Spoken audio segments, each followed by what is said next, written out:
ನಿಜದಲ್ಲಿ ಉರಿಯೋ ಸೂರ್ಯನೇ ನೀನು ದನೀರದವರ ಧೈರ್ಯವೋ. ಸಮನ್ವಯತೆಯಿಂದ ಕೂಡಿ ಬದುಕಬೇಕಾದರೆ ಕೆಲವು ಕಾನೂನುಗಳು ಬೇಕಾಗತ್ತೆ, ಕಟ್ಟಳೆಗಳು ಬೇಕಾಗತ್ತೆ, ನೀತಿಗಳು ಬೇಕಾಗತ್ತೆ, ನಿಬಂಧನೆಗಳು ಬೇಕಾಗತ್ತೆ, ನಿಯಮಗಳು ಬೇಕಾಗತ್ತೆ, ಮಾರ್ಗಸೂಚಿಗಳು ಬೇಕಾಗತ್ತೆ. ಈ ರೀತಿ ಎಲ್ಲವೂ ಇದ್ದಾಗ ಮಾತ್ರ ನಮ್ಮನ್ನು ಹತ್ತೋರ್ಕೊಳ್ಳಲಿಕ್ಕೆ ಸಾಧ್ಯ. ಯಾಕಂದರೆ ಮನುಷ್ಯನ ಭಾವನೆಗಳು ಭಿನ್ನವಾಗಿರೋದ್ರಿಂದ, ಮನುಷ್ಯನ ಧರ್ಮಗಳು ಬೇರೆ ಬೇರೆ ಆಗಿರೋದ್ರಿಂದ, ಮನುಷ್ಯನ ವರ್ಗಗಳು ಬೇರೆ ಬೇರೆ ಆಗಿರೋದ್ರಿಂದ, ಮನುಷ್ಯನಲ್ಲಿರ್ತಕ್ಕಂಥ ಜಾತಿ ವಿಭೇದಗಳು, ಕುಲಗಳು, ಗೋತ್ರಗಳು ಬೇರೆ ಆಗಿದ್ರ ಅವರ ಭಾವನಾ ಒಂದು ಕಲ್ಪನೆಯೇ ಬೇರೆ ಆಗಿರುತ್ತೆ. ಈ ನಿಟ್ಟಿನಲ್ಲಿ ಇದಕ್ಕೆಲ್ಲ ಏನಾದರೂ ಒಂದು ಸಮಗ್ರವಾಗಿ ಒಂದು ಕಾನೂನು, ಒಂದು ವಿಧಾನ, ಒಂದು ಸಂರಕ್ಷಣೆಯ ರೂಪ ಪರಿಕಲ್ಪನೆಯನ್ನು ತರಬೇಕಾಗತ್ತೆ. ಈ ಎಲ್ಲವುಗಳನ್ನು ಅಡಗಿಸಿ ನಮ್ಮನ್ನು ಮುನ್ನಡೆಸ್ತಕ್ಕಂಥ ಗ್ರಂಥವನ್ನು ನಾವು ಸಂವಿಧಾನ, ಒಳ್ಳೆಯ ವಿಧಾನ, ಸುರಕ್ಷೆಯ ವಿಧಾನ, ಸಂರಕ್ಷೆಯ ವಿಧಾನ, ಈ ರೀತಿಯಾಗಿ ನಾವು ಬೇರೆ ಬೇರೆ ರೀತಿಯೆಲ್ಲ ಅರ್ಥೈಸಿಕೊಂಡು ಸಂವಿಧಾನವನ್ನು ನಾವು ಪರಿಕಲ್ಪನೆಯಲ್ಲಿ ಇಟ್ಕೊಂಡಿದ್ದೇವೆ. ಬಂಧುಗಳೇ, ಇಂದಿಗೆ 75-80 ವರ್ಷಗಳಿಂದ ನಮ್ಮ ದೇಶವನ್ನು ಆಳಿರ್ತಕ್ಕಂಥವರು ಕೆಲವರು ನಮ್ಮ ಏನು ಗಳಿಗೆ ವೇದಿಕೆಯಲ್ಲಿರ್ತಕ್ಕಂಥವ್ರಿಗೆ ಮತ್ತು ಈ ಓದುತ್ತಿರ್ತಕ್ಕಂಥದ್ದು ಯಾರು ಕಾಲೇಜು ಅಥವಾ ವಿದ್ಯಾಭ್ಯಾಸ ಮಾಡ್ಕೊಳ್ತಾರೆ. ಹಿಂದೆ ನಮ್ಮ ನಾವಿರ್ತಕ್ಕಂಥ ನಮ್ಮ ತಾತಂದಿರು, ನಮ್ಮ ಅಪ್ಪಂದರು ಮೇಲ್ಪಟ್ಟಿರ್ತಕ್ಕಂಥವ್ರನ್ನ ಆಳಿರ್ತಕ್ಕಂಥದ್ದು ಸಾಕಷ್ಟು ಬೇರೆ ಬೇರೆ ದೇಶಗಳವರು. ಫ್ರೆಂಚರು, ಡಚ್ಚರು, ಪೋರ್ಚುಗೀಸರು, ಮೊಘಲರು, ಗುಪ್ತರು, ಆರ್ಯರು, ಏನು ಬೇರೆ ಬೇರೆ ಹೇಳಲಿಕ್ಕಾಗೋದಿಲ್ಲ. ಮತ್ತು ನಮ್ಮ ರಾಜರುಗಳು ಕದಂಬರು, ಚೋಳರು, ಹೀಗೆ ಬೇರೆ ಬೇರೆ ಪ್ರಾಂತ್ಯಗಳಾಗಿ ನಮ್ಮನ್ನು ಆಳಿರ್ತಕ್ಕಂಥದ್ದು.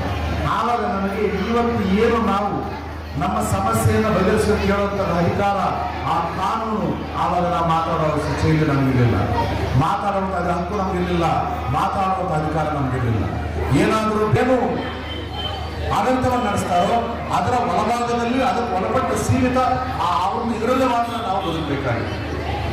ಅಂದರೆ ಮನುಷ್ಯನ ಸ್ವೇಚ್ಛೆ ಮಾತ್ರದಲ್ಲಿ ನಮ್ಮದೇ ಸರ್ಕಾರ, ನಮ್ಮದೇ ಆಳ್ವಿಕೆ, ಪ್ರಜಾಪ್ರಭುತ್ವ ಅಂತ ನಾವೇನು ಹೇಳ್ತೀವಿ, ಪ್ರಜೆಗಳಿಂದ ಪ್ರಜೆಗಳಿಗೋಸ್ಕರ ಪ್ರಜೆಗಳಿಗಾಗಿರ್ತಕ್ಕಂಥ ಸರ್ಕಾರ ಪ್ರಜಾಪ್ರಭುತ್ವದಲ್ಲಿ ನಾವೇ.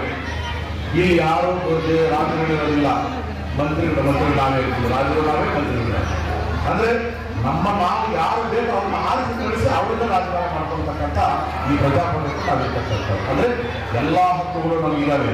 ಪ್ರಶ್ನೆ ಮಾಡ್ಕೊಳ್ತಕ್ಕಂಥದ್ದು, ನನಗೆ ಊಟ ಇಲ್ಲ, ಹಸಿವಾದ ಅನ್ನ ಕೊಡಲಿಕ್ಕೆ ಕೇಳ್ತಕ್ಕಂಥಾಗ್ತಿದೆ, ನನಗೆ ವಸತಿ ಇಲ್ಲ, ಉಳಿಲಿಕ್ಕೆ ನನಗೆ ಮನೆ ಬೇಕು ಅಂತ ಕೇಳ್ತಕ್ಕಂಥಾಗ್ತಿದೆ, ನನಗೆ ರಸ್ತೆ ಬೇಕು ಕೇಳಲಿಕ್ಕೆ ಆಗ್ತಿದೆ, ನನಗೆ ನೀರು ಬೇಕು ಅಂತ ಕೇಳಲಿಕ್ಕೆ ಆಗ್ತಿದೆ, ನನಗೆ ಅನ್ಯಾಯ ಆಗ್ತಾ ಇದೆ ಅಂತಕ್ಕಂಥದ್ದು ಸ್ಟೇಷನ್ಗೆ ಅಥವಾ ಒಂದು ಹೋಗಿ ನಮಗೆ ಕಂಪ್ಲೇಂಟ್ ಕೊಡ್ತಕ್ಕಂಥ ಆಗ್ತಾ ಬಂದಿದೆ.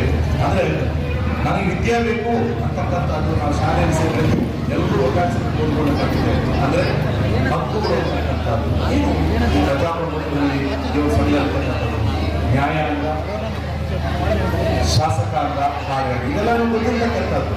ನ್ಯಾಯಾಂಗ ಇರ್ತಕ್ಕಂಥದ್ದು ಕೋರ್ಟು ಕಚೇರಿಗಳಲ್ಲಿ ನ್ಯಾಯ ಇರ್ತಕ್ಕಂಥದ್ದು ಎಲ್ಲ ಬರ್ತಕ್ಕಂಥದ್ದು.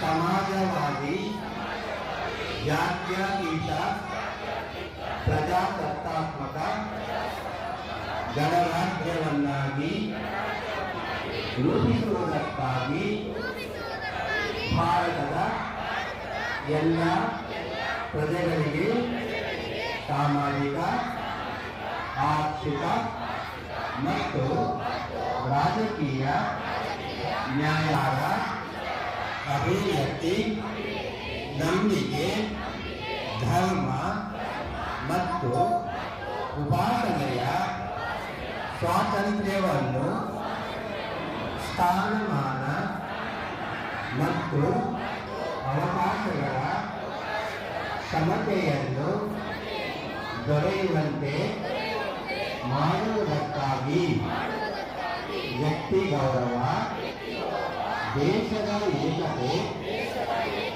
ಮತ್ತು ಸಮಗ್ರತೆಗಾಗಿ ಎಲ್ಲರಲ್ಲಿ ಭ್ರಾತೃತ್ವ ಭಾವನೆಯನ್ನು ಮೂಡಿಸುವುದಕ್ಕೆ ದೃಢ ಸಂಕಲ್ಪ ಮಾಡಿ ನಮ್ಮ ಸಂವಿಧಾನ ಸಭೆಯಲ್ಲಿ 1949ನೆಯ ಇಸವಿಯ ನವೆಂಬರ್ ತಿಂಗಳ 26ನೇ ದಿನದಂದು ಈ ಸಂವಿಧಾನವನ್ನು ನಮಗೆ ನಾವೇ ಅರ್ಪಿಸಿಕೊಂಡು ಅಂಗೀಕರಿಸಿ ಶಾಸನವನ್ನಾಗಿ ಇರಿಸಿಕೊಂಡಿದ್ದೇವೆ.